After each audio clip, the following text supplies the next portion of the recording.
నమస్కారం. స్వతంత్ర TV daily news and analysis live షోకి స్వాగతం. నేను మీ లక్ష్మీ హారిక. దేశ రాష్ట్ర రాజకీయాల్లో అత్యంత వేగంగా మారుతున్న సమీకరణాలు, తెర వెనుక జరుగుతున్న వ్యూహాత్మక పరిణామాలు, వీటన్నింటి వెనుక ఉన్న అసలు నిజాలను విశ్లేషించే daily news and analysis live షోకి స్వాగతం. పార్లమెంట్ వర్షాకాల సమావేశాలు ముగింపు దశకు చేరుకున్న వేళ ఢిల్లీ వీధుల్లో కనిపిస్తున్న రాజకీయ గుసగుసలేంటి? అటు తెలంగాణలో ఓటర్ల ప్రక్షాళన ప్రక్రియ తర్వాత క్షేత్రస్థాయిలో మారబోతున్న సమీకరణాలేంటి? ఈ రోజుటి ప్రధాని వార్తా విశేషాలను నేటి డిఎన్ఏలో అందించడానికి ప్రముఖ పొలిటికల్ ఎనలిస్ట్, సీనియర్ జర్నలిస్ట్ ఎం కోటేశ్వరరావు గారు మనతో పాటు లైవ్ లో ఉన్నారు. నమస్తే sir, welcome to DNA live show. నమస్తే. ఓకే, మరి కోటేశ్వరరావు గారిని విశ్లేషణలు వినే ముందు ఈరోజు మీడియాలో వచ్చిన టాప్ హెడ్లైన్స్ చూద్దాం. సో ముందుగా మనం ఈరోజు ది పయనీర్లో వచ్చినటువంటి మెయిన్ హెడ్లైన్స్ చూద్దాం. Varuna Yagam today seeking abundant rains. The Telangana government would conduct a Varuna Yagam ritual worship of Lord Varuna, seeking bountiful rains during the current monsoon season. So Chief Minister Revanth Reddy would attend the Purnahuti of the Yagam being organized at Nagarjuna Sagar project in Nalgonda district, and official release on Sunday. So next suggestion, national flag is India's pride. Modi urged people to participate in Har Ghar Tiranga campaign. So the Prime Minister said he was glad that this year efforts dedication to national song Vande Mataram, and that too at a time when the nation is making its 150th anniversary. The 2026 edition of the Har Ghar Tiranga campaign was launched on August 6 and will be observed across the country from August 9 to 17. So next headline వచ్చేసి, you will have to answer for this crime. Rahul to Shah on police brutalities against students. So Congress leader Rahul Gandhi on Sunday questioned Home Minister Amit Shah's silence over alleged police brutalities against protesting students, and asserted that sooner or later the BJP leader would have to answer for this crime. So next, student react as top law college invites CJI Suryakant to convocation. A group of graduation students of the National Academy of Legal Studies and Research, Hyderabad, have demanded that the university administration reconsider its reported proposal to invite Chief Justice of India Suryakant as the chief guest for the upcoming convocation. So next వచ్చేసి headline చూస్తే, Bandi Sanjay accuse Cong BRS of minority అపేస్మెంట్.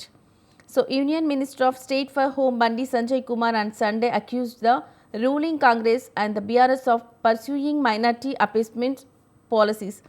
Sanjay Kumar, who participated in Bonalu celebrations here, hit out at the Congress government, alleging that even basic facilities were not being provided to devotees during the festival.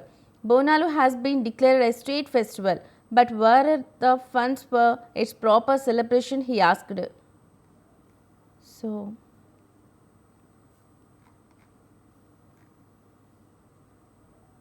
India achieves 300 gigawatts renewable electricity capacity, 60% of 500 gigawatts targeted by 2030.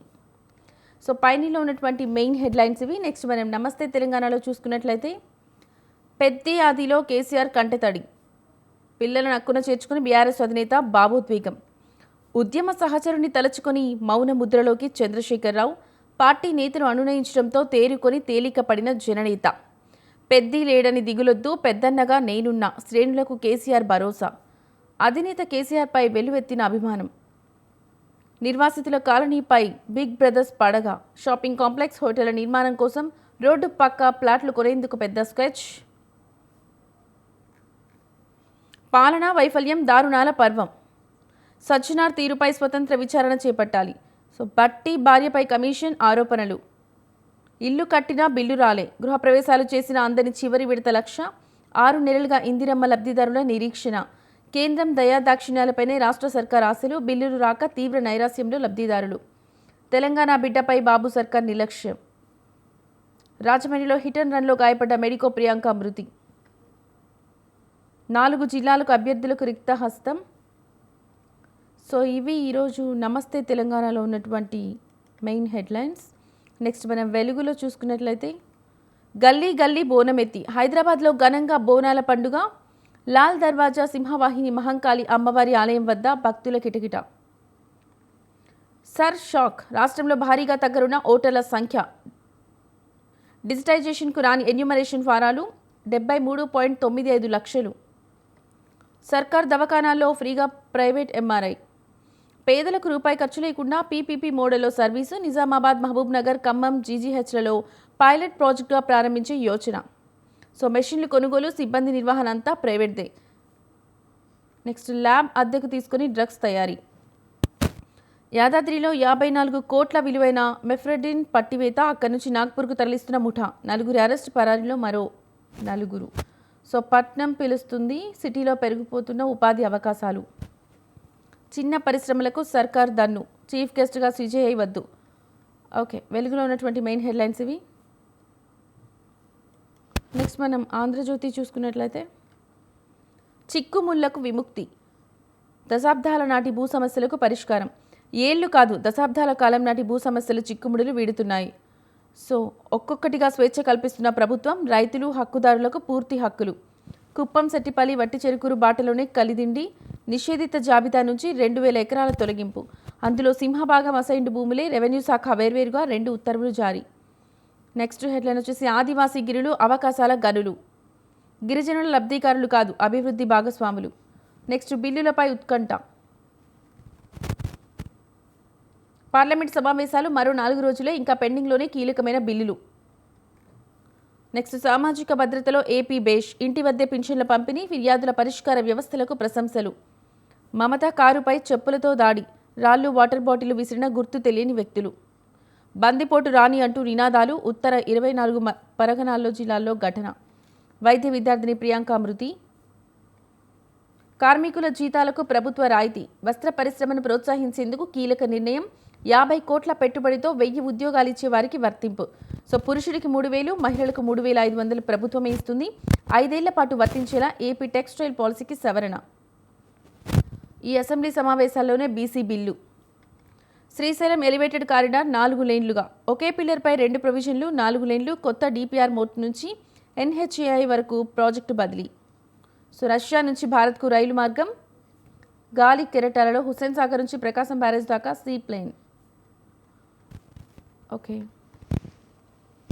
వెలుగులో చూసుకున్నటువంటి, ఆంధ్రజ్యోతిలో చూసుకున్నటువంటి main headlines ఇవి. Next మనం సాక్షిలో చూసుకున్నట్లయితే, ఆరోగ్య భాగ్యం.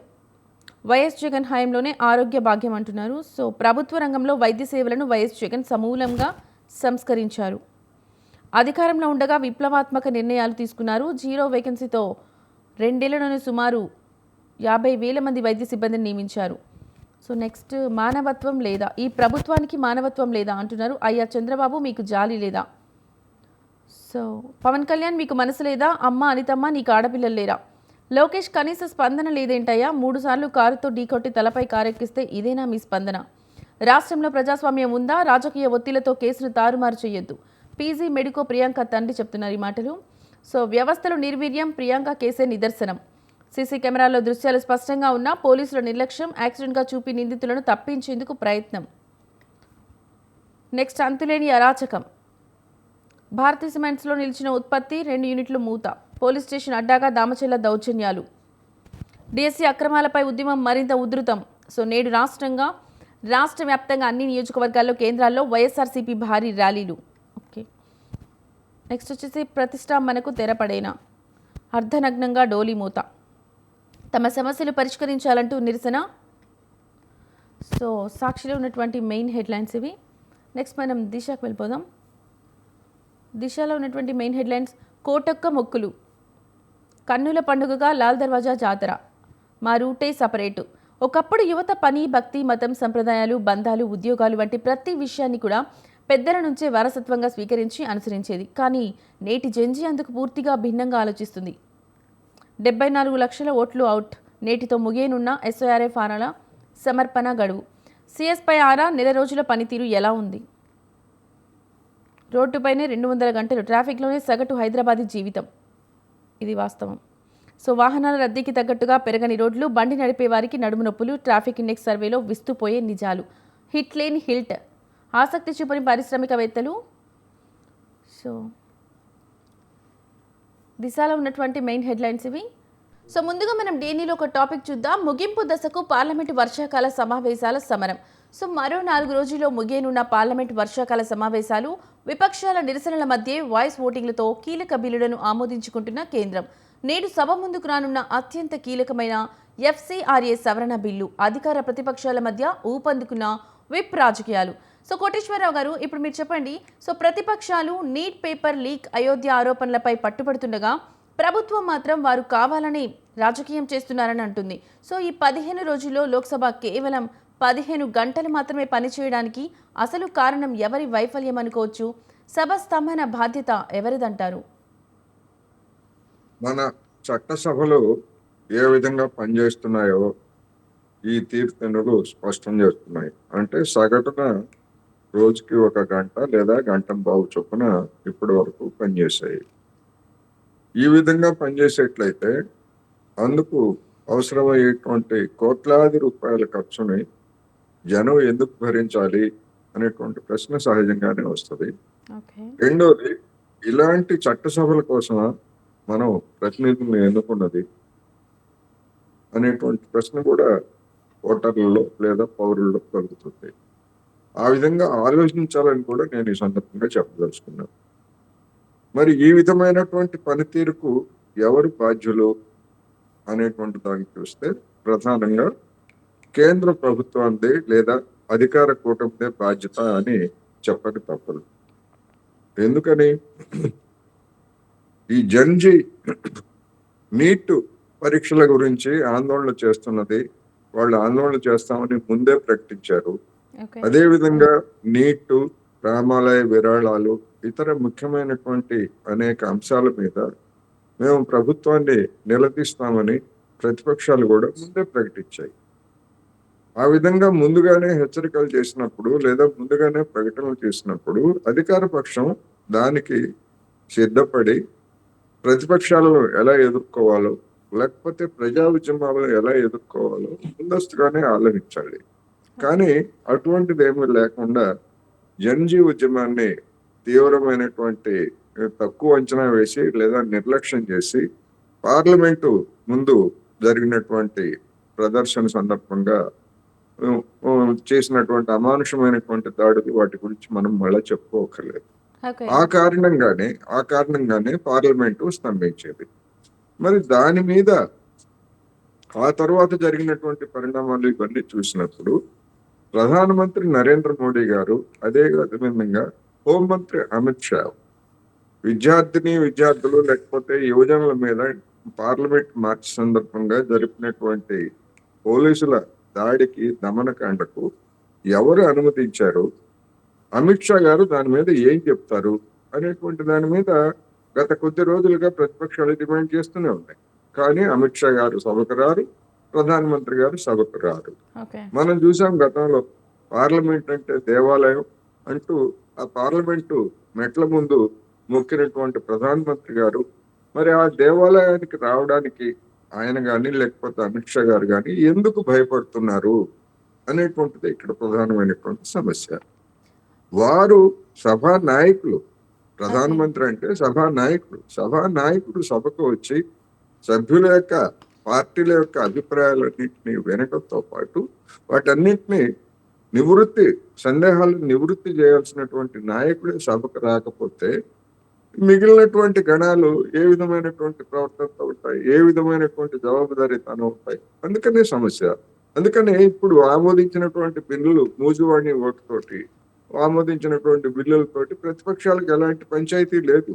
అవి సభ మామూలుగా జరిగినా వాటికి ఆమోదం వస్తుంది, లేకపోయినా కానీ ఈ విధమైనటువంటి మూజువాణి ఓటుతోనే మామూలు సాధారణ బిల్లులన్నింటినీ కూడా ఆమోదించుకోవడం అందరికీ తెలుస్తుంది. కానీ కీలకమైనటువంటి అనేక బిల్లులు ఇంకా పెండింగ్ లో ఉన్నాయి. మరి గడువు కూడా 13వ తారీఖు తోటి ముగుస్తుంది ఈ సమావేశాల గడువు. ఆ తర్వాత మేము ప్రత్యేకంగా ఒక సమావేశం ఏర్పాటు చేసి డీలిమిటేషన్, మహిళా బిల్లును మళ్ళా మేము ముందుకు తీసుకొస్తామని చెప్తా ఉంది.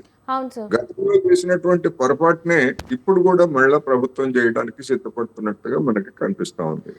అదే కోటేశ్వరరావు గారు, మనం చూసుకున్నట్లయితే ఈ సమావేశాల్లో ఇండియా కూటమి ఉమ్మడిగా 3 లైన్ విప్ జారీ చేసి ప్రభుత్వాన్ని గట్టిగానే ఎదుర్కొంటుంది. సో అయితే ఈ మిగిలి ఉన్న ఈ 4 రోజుల్లో కేంద్రం తన సంఖ్యాబలంతో బిల్లులను పాస్ చేసుకుంటే ప్రతిపక్షాలు ఈ సుదీర్ఘ నిరసనలు రాజకీయంగా వారికి ఎంతవరకు లభిస్తాయి? సంఖ్యాబలంతో పాస్ చేసుకోవడం అనేటువంటి సమస్య కాదు. సంఖ్యాబలం ఉన్నది. యూపీఏ కూటమికి సంఖ్యాబలం ఉన్నది. సాధారణ బిల్లులు అంటే సాధారణ మెజారిటీ తోటే ఆమోదం పొందించేటువంటి బిల్లులకి ఎలాంటి ఇబ్బంది ఉండదు. ఓకే. కానీ రాజ్యాంగ సవరణకు అవసరమైన లేకపోయేట్లయితే చర్చలు జరగాల్సినటువంటి బిల్లుల మీద గనక ప్రతిపక్ష సభ్యుల్ని ఏదో ఒక సాకుతోటి సభ నుంచి బయటకు పంపిస్తే అది మళ్ళా రచ్చ అయ్యేటువంటి అవకాశం ఉంది. అందువల్ల అలాంటి దుస్సాహసానికి ఇవాళ ఉన్నటువంటి పరిస్థితుల్లో కేంద్ర ప్రభుత్వం పాల్పడుతుందని నేనైతే అనుకోవట్లేదు. ఒకవేళ అనూహ్యంగా అటువంటి నిర్ణయం తీసుకొని గనక ప్రతిపక్షాలను బయటకు గెంటేసి సస్పెన్షన్ ఏదో ఒక సాకుతోటి, ఎందుకంటే మీరు ఆందోళన చేశారని చెప్పేసి ఏదో ఒక సాకుతోటి నెట్టేయచ్చు. అది పెద్ద సమస్య కాదు. కానీ దాని యొక్క ఎఫెక్ట్ దేశం మొత్తం మీద పడుతుంది. ఎందుకంటే ఇవాళ ప్రతి పరిణామాన్ని యువత కానీ లేకపోతే సమాజంలో ఉన్నటువంటి వివిధ తరగతులు కూడా గతంతో పోలిస్తే అంటే జన్జీ ఉద్యమం తెచ్చినటువంటి ఈ మార్పుతోటి ప్రతి పరిణామాన్ని కూడా జనం తీక్షణంగా పరిశీలిస్తున్నారు. ఓకే. అందువల్ల ప్రభుత్వం మొరటుగా మాకేమీ డోకా లేదు, నల్లేరు మీద బండిలాగా మేము ముందుకెళ్తాము, మమ్మల్ని అడ్డుకునేవాడు ఎవరు లేరు అని కనుక అనుకునేట్లయితే అంతకు మించినటువంటి రాజకీయ పొరపాటు మరొకటి ఉండదు. అందుకని ప్రభుత్వం కూడా మనం చూసాం కొద్ది రోజుల క్రితం అసలు ఈ ప్రత్యేక సమావేశాలతో నిమిత్తం లేకుండానే ప్రస్తుత పార్లమెంట్ సమావేశాల్లోనే డీలిమిటేషన్ అదేవిధంగా మహిళా రిజర్వేషన్ బిల్లు మళ్ళా ఉమ్మడిగా కలిపి పెడతారనేటువంటి వార్తలు కూడా వచ్చాయి. ఓకే. కానీ ప్రభుత్వం కాస్త వెనక్కి తగ్గినట్టుగా కనిపిస్తా ఉంది. గతంలో లేనట్టుగా ఈసారి ప్రతిపక్షాలతోటి సంప్రదింపులు జరుపుతా ఉంది. మరి అటువంటి సంప్రదాయాన్ని గతంలో ఎందుకు చేయలేదు అంటే బుల్డోజ్ చేసేద్దాం, అది మనోభావాలతోటి బ్లాక్మెయిల్, ఎమోషనల్ బ్లాక్మెయిల్ అంటాం కదా, అలాంటి ఎమోషనల్ బ్లాక్మెయిల్ తోటి మహిళా రిజర్వేషన్ బిల్లుకి ప్రతిపక్షాలు ఆమోదం పొందక తప్పదు అనేటువంటి భావంతో ముందుకెళ్ళింది, భంగపడింది. ఇప్పుడు దానికి తత్వం తలకెక్కి ఇప్పుడు ఒక ప్రక్రియ అయితే ప్రక్రియ చేసినా గానీ ప్రతిపక్షాలు తమ వైఖరిని మార్చుకునే అవకాశం లేదనేది చెప్పొచ్చు. రైట్. అదే విధంగా ఇప్పుడు మనం రెండో అంశం చూసుకున్నట్లయితే తెలంగాణలో ముగిసిన స్పెషల్ ఇంటెన్సివ్ రివిజన్ ఎస్ఐఆర్ గడువు ఫారాలు సమర్పించిన 73 లక్షల మంది ఓటర్లపై తొలగింపు వేటు పడే ప్రమాదం ఉంది. సో కేవలం హైదరాబాద్లోనే 20 లక్షల మంది పెండింగ్ బోగస్ ఓట్ల ఏరివేత లేక పట్టణ ఓటర్ల నిర్లక్ష్యమా? సార్ మీరు చెప్పండి. హైదరాబాద్, రంగారెడ్డి వంటి నగరాల్లోని అత్యధికంగా 20 లక్షలకు పైగా ఓటర్లు ఫారాలు సమర్పించలేదు. సో సాధారణంగా పట్టణ ఓటర్లు ఒక నిర్దిష్ట పార్టీ వైపు మొగ్గు చూపుతారనే అంచనా కూడా ఉంటుంది. సో ఈ భారీ తగ్గుదల వల్ల రాబోయే జీహెచ్ఎంసీ లేదా అసెంబ్లీ ఎన్నికల్లో అధికార ప్రతిపక్ష పార్టీలలో ఎవరికి ఎక్కువ నష్టం జరిగే అవకాశం ఉందనుకోవచ్చు? ఇవాళ సాయంత్రం వరకు ఇంకా గడువు ఉంది కనుక ఇప్పుడు చెప్తున్నటువంటి 74 లక్షల మందిలో కొంతమంది సమర్పించేటువంటి అవకాశం ఉన్నది. ఒకవేళ లేకపోయినప్పటికీ 60 లక్షల మందో లేకపోతే 65 లక్షల మందో సమర్పించకపోయినా కానీ వాళ్ళ ఓట్లు అనేటువంటివి సహజంగానే పెండింగ్ లో ఉంటాయి. తర్వాత మళ్ళా వాటిని డ్రాఫ్ట్ నోటిఫికేషన్ ఇచ్చినప్పుడు ఎవరు అయిపోయినాయి లేదు అనేటువంటిది అది తెలుస్తుంది. ఎందుకని హైదరాబాదు, రంగారెడ్డి లేకపోతే మేడ్చల్, ఈ హైదరాబాద్ సరౌండింగ్స్ లో ఉన్నటువంటి జిల్లాల్లో ఇంత భారీ తేడా ఎందుకు వచ్చిందంటే దీనికి ప్రధానంగా 2 కారణాలు. ఒకటి, కోస్తా ప్రాంతం నుంచి వలస వచ్చినటువంటి వాళ్ళు కొన్ని దశాబ్దాల క్రితమే వలస వచ్చినప్పటికీ హైదరాబాద్ తో పాటు కోస్తాలోని తమ గ్రామాలు, పట్టణాల్లో కూడా వాళ్ళ ఓట్లు కొనసాగుతున్నాయి అనేక లక్షల మంది. ఎందుకంటే ఎన్నికలు జరిగినప్పుడు మనం చూసాం, ముఖ్యంగా స్థానిక సంస్థల ఎన్నికలు జరిగినప్పుడు పెద్ద సంఖ్యలో లక్షల మంది హైదరాబాద్ నుంచి బస్సులు, రైళ్లలో, ప్రత్యేక వాహనాల్లో వెళ్లి ఆంధ్రప్రదేశ్ లో ఓటు వేసి వచ్చేటువంటి వాళ్ళని కూడా మనం చూసాం. అదే విధంగా తెలంగాణ ప్రాంతంలోని గ్రామీణ ప్రాంతాలు, ఇతర పట్టణాల నుంచి హైదరాబాద్ కి ఉపాధి కోసం వలస వచ్చినటువంటి వాళ్ళు కూడా పెద్ద సంఖ్యలో గ్రామీణ ప్రాంతాలకు వలస వెళ్ళటం కూడా చూసాం. అయితే ఇప్పుడు 2 ఓట్లు ఒకే వ్యక్తికి 2 ఓట్లు ఎక్కడ ఉండడానికి వీల్లేదు కనుక ఇప్పుడు తెలంగాణ వాసులు కానీ లేకపోతే వలస వచ్చినటువంటి కోస్తా జిల్లాల వాళ్ళు లేదా రాయలసీమ జిల్లాల వాళ్ళు కానీ ఏదో ఒక చోట తమ ఓటుని ఎంచుకోవాల్సినటువంటి తరుణం ఆసన్నమైంది. ఓకే. ఆల్రెడీ ఆంధ్రప్రదేశ్ లో ఈ సర్ ప్రక్రియ ముగిసింది, గడువు కూడా ముగిసింది అక్కడ. అందుకని అక్కడ ఆప్షన్ ఇచ్చినటువంటి వాళ్ళు తెలంగాణలో లేదా హైదరాబాదు పరిసర ప్రాంతాల్లో ఒకవేళ ఆప్షన్ ఇచ్చేట్లయితే అది తీవ్రమైన ఒక నేరంగా కూడా మారేటువంటి అవకాశం ఉంది. అందుకనే హైదరాబాద్ లో ఎంత పెద్ద సంఖ్యలో ఆ ఫారాలు తిరిగి రాకపోవడానికి ఒక ప్రధానమైనటువంటి కారణం అన్నది స్పష్టంగా కనిపిస్తా ఉంది. ఓకే. అయితే కోటేశ్వరరావు గారు. ఫైనల్ గా ఎన్ని వస్తాయి ఏమిటనేటువంటిది మనం రేపు ఎల్లుండిలో మనకి స్పష్టత వస్తుంది. ఓకే. అలాగే అదే విధంగా మనం చూసుకున్నట్లయితే ఆగస్టు 17న ముసాయిదా జాబితా వచ్చాక ఏ ఏ ప్రాంతాల్లో ఓట్లు తగ్గాయో అనేది స్పష్టత వస్తుంది. సో సెప్టెంబర్ 30 వరకు మళ్ళీ కొత్తగా ఓటు నమోదుకు అవకాశం ఉంది. ఈ లోపు తమ సాంప్రదాయ ఓటు బ్యాంకును కాపాడుకోవడానికి రాజకీయ పార్టీలు ఎలాంటి నమోదు డ్రైవ్లు చేపట్టే అవకాశం ఉందనుకోవచ్చు? ఇప్పుడు ఈ సరి ప్రక్రియలో ఏవైనా కొన్ని లోపాలతో కావచ్చు, లేదా డాక్యుమెంట్స్ సమర్పించడంలో వచ్చినటువంటి ఇబ్బందులు ఎవరికైనా ఓట్లు కనుక ఎగిరిపోయేట్లయితే తిరిగి మళ్ళా ఫారం 6 ద్వారా ఓట్లు నమోదు చేసుకోవడానికి అవకాశం ఉంది. అందుకని ఈ సరి ప్రక్రియలో ఓట్లు పోయినటువంటి వాళ్ళు ఆందోళన చెందాల్సినటువంటి అవసరం లేదనేది నా అభిప్రాయం. ఎట్లాగూ తక్షణమే తెలంగాణలో జరిగేటువంటి ఎన్నికలు ఏమీ లేవు. స్థానిక సంస్థల ఎన్నికలకు కూడా ఇంకా అంటే జిల్లా పరిషత్తులు, మండల పరిషత్తులు, అదేవిధంగా మిగిలి ఉన్నటువంటి కార్పొరేషన్స్, హైదరాబాద్ లో ఉన్నటువంటి 3 కార్పొరేషన్స్, వీటన్నిటికి కూడా ఇంకా గడువు ఉంది. ఆ గడువు లోపల మళ్ళా ఓటర్లుగా కొత్తగా నమోదు చేసుకోవడానికి కూడా అవకాశం ఉంటుంది.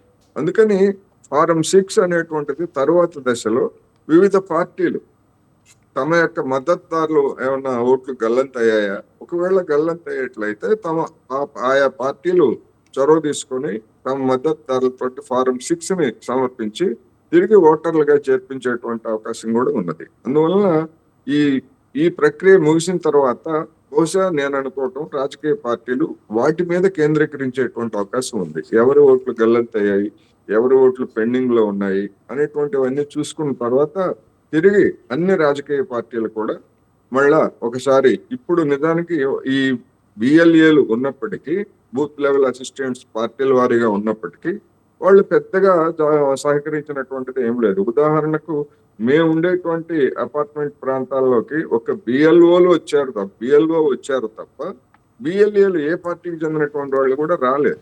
కానీ రేపు ఓటర్లు గల్లంత అయిన తర్వాత తమ మద్దతుదారులు ఎవరో కానివారు ఎవరో తెలుసుకొని ఆయా పార్టీల వాళ్ళు ఫారం 6 తోటి ప్రత్యక్షమయ్యేటువంటి అవకాశం అయితే ఉంది.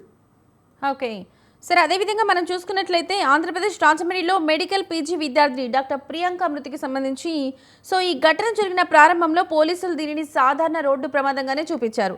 కాబట్టి ఇంకా ఇలా ప్రజా ఒత్తిడి, రాజకీయ ఒత్తిడి వచ్చినప్పుడే ఎందుకు ఇది స్పందిస్తుంది ఈ ప్రభుత్వం? ఎక్కడైనా యాక్సిడెంట్లు జరిగినప్పుడు సాధారణంగా అంటే అన్ఐడెంటిఫైడ్ ఎక్కడో మారుమూల ప్రాంతాల్లోనో లేకపోతే హైవేస్ లేదా రోడ్ల మీద హిట్ అండ్ రన్ కేసులు వచ్చినప్పుడు సాధారణంగా ఇదే విధంగా నమోదు చేస్తారు. కానీ ఈ ప్రియాంక ఉదంతం జరిగింది రాజమండ్రిలో టౌన్ లో. సీసీటీవీ ఫుటేజెస్ ఉంటాయి, లేకపోతే ఇతరత్ర సమాచారం ఉంటుంది. వాటన్నింటినీ నిర్ధారించుకోకుండా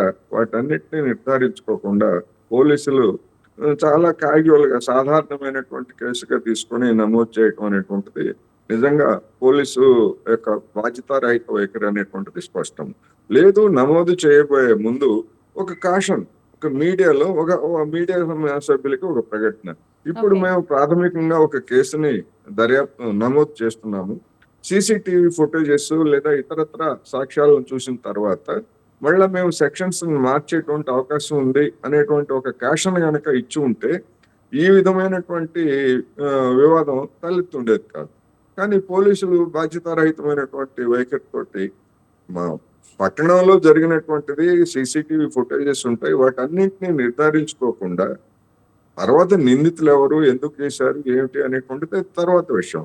కానీ సీసీటీవీ ఫుటేజ్ ని వాటన్నిటిని కూడా చూసుకోకుండా లేకపోతే పరిశీలించకుండా సాధారణ కేసు కింద నమోదు చేయడం. రెండవది, హోంమంత్రి అనిత గారు ఆ కుటుంబానికి సంబంధించి అంటే ఒక సంచలనం కలిగించినటువంటి ఉదంతం అది. అందులోనూ మెడికో విద్యార్థి, ఏ విద్యార్థి అయినా ఒకటే, ఎవరైనా ఒకటే మన సమాజానికి. కానీ సంచలనం కలిగించినటువంటి ఆ ఉదంతంలో మరి ఇవాళ ఆంధ్రప్రదేశ్లో ఉన్నటువంటి వాతావరణం ఏమిటి?